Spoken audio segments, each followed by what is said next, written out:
नमस्कार दोस्तों, जय श्री कृष्णा, राधे राधे। कैसे हैं आप सब? आशा करती हूँ आप सब ठीक ही होंगे। तो चैनल पर आए हैं तो चैनल को सब्सक्राइब कर लेना, वीडियो अच्छी लगती है तो लाइक कर देना। मुझसे जरा भी मेरा सहयोग करना चाहते हैं तो वीडियो को शेयर कर देना, कमेंट करके बताइएगा कि हमारी वीडियो आपको कैसी लगती है। तो यहाँ पर हमारे चैनल पर आपको हमारे रियल लाइफ ब्लॉग देखने को मिलेंगे, अच्छी कहानियाँ सुनने को मिलेगी, धार्मिक बातें जानने को मिलेगी, पूजा पाठ से संबंधित जानकारी मिलेगी आपको। तो कृपया मेरे चैनल को सब्सक्राइब कर ही लेना, बिगर सब्सक्राइब किए जाना मत। अगर चैनल सब्सक्राइब नहीं रहेगा तो दूसरे दाम भूल जाओगे, फिर सोचोगे कि मैंने किसके चैनल पर ये वीडियो देखी थी, मुझे देखना है, दोबारा से फिर नहीं हो पाएगा। तो प्लीज चैनल को सब्सक्राइब कर लेना। गीत सुनने के लिए मंजू तिवारी ऑफिशियल और इंस्टाग्राम पर मंजू यूपी ब्लॉग वीडियो 5730 मेरी आईडी है। मंजू तिवारी फेसबुक पर भी आप मुझे फॉलो कर सकते हैं। आज की वीडियो में मैं आप लोगों को खड़ी भाषा में यानी अवधी में बताती हूँ, तो मेरे गांव, मेरे उत्तर प्रदेश के लोग समझते हैं, बाहर के लोगों को भी समझना बहुत जरूरी है। आज मैं एक चटपटा माता की बहुत ही अच्छी कथा सुनाने जा रही हूँ। आशा करती हूँ ये कथा हमारी सभी बहनों को, हमारे सभी भाई को जरूर पसंद आएगी।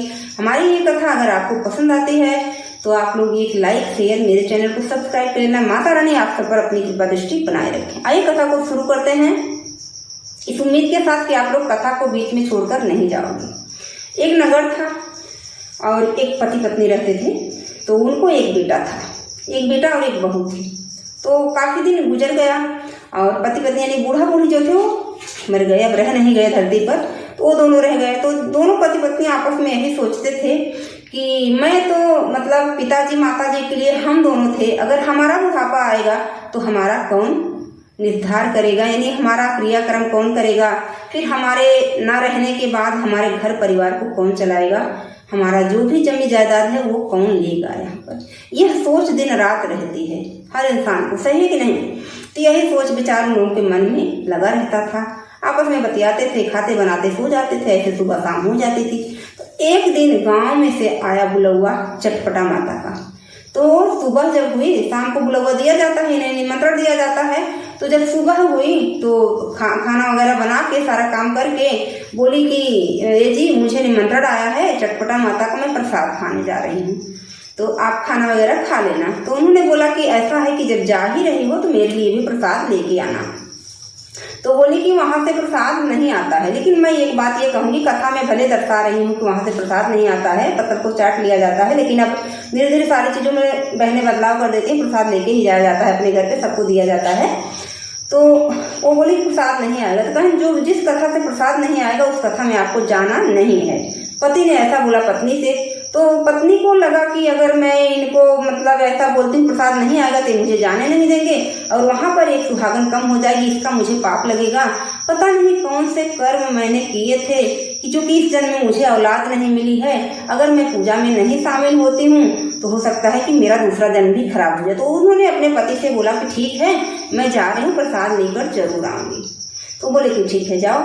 अच्छा गई, वहां पर जब पहुंची मन से पूजा हुई, मन तन से सब कुछ प्रसादी खाया, सब कुछ हो गया, पैर वगैरह रखे वहां पर सुहागनों के, बहनों के।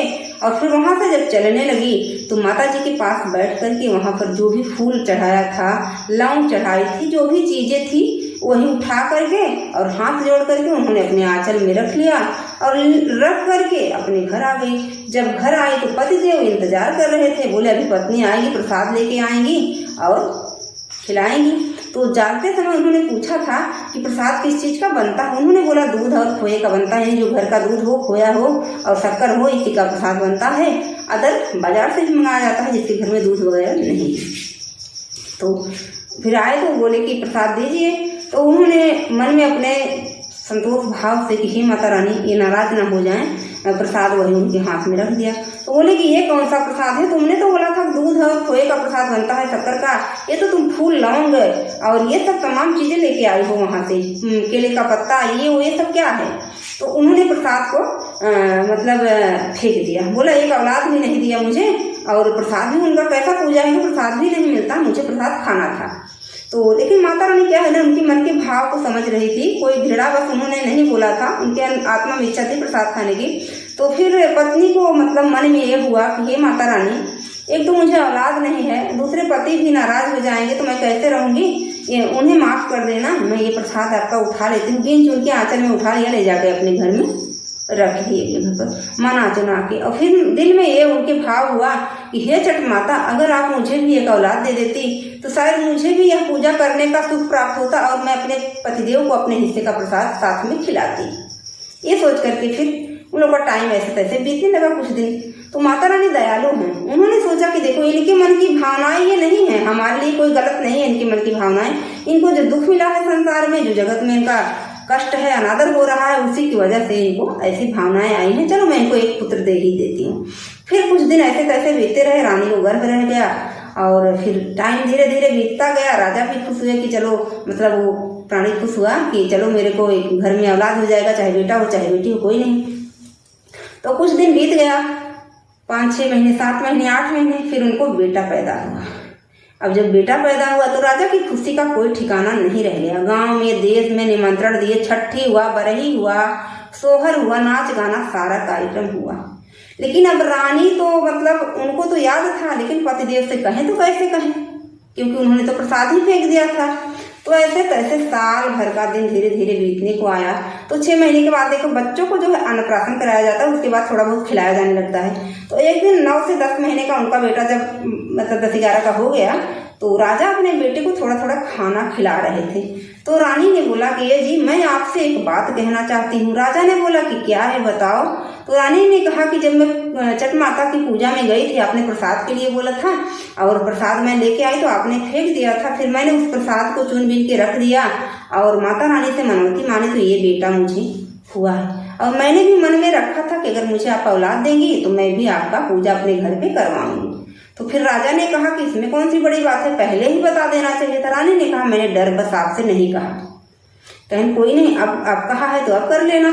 तो सारी व्यवस्थाओं को राजा ने शाम को ही तैयार किया। फिर जाके हर गांव, मतलब गांव में 7-14 जो भी उनको सुहागन मिली सबको निमंत्रण दिया कि मेरे घर कल छठ माता की पूजा है। तो जा करके सुबह में रानी ने छठ माता की पूजा की, अपने बच्चे को गोद में लेकर के बैठी और माँ से कहा कि हे माँ, जैसे आपने मेरा उद्धार किया, मेरा दर्द सुना, मेरा दुख दूर किया, वैसे हर बाझिन औरत की और हर सुहागन के पति को खुश रखो, हर माँ की गोद को भर दो माँ। इसी उम्मीद के साथ मैं आपका पूरे जीवन पूजा करती रहूंगी, वर्णन करती रहूंगी माता रानी। मेरा पति भी अच्छा है, मेरे को बेटा भी मिल गया है आपके आशीर्वाद से मैया। तो पतिदेव को प्रसाद खिलाया, बेटे को भी प्रसाद खिलाया, गांव की सभी सुहागनों को प्रसाद खिला करके इज्जत से आव भगत करके रानी ने उन सबको उनके घर विदा किया। तो एक बार प्रेम से बोलिए चटपटा माता की जय। और जो चैनल पर नए आए हैं माता रानी के नाम से, मेरे चैनल को सब्सक्राइब कर लेना। वीडियो जरा भी अच्छी लगती है तो लाइक शेयर करके जाइएगा। बोलिए चटपट माता की जय।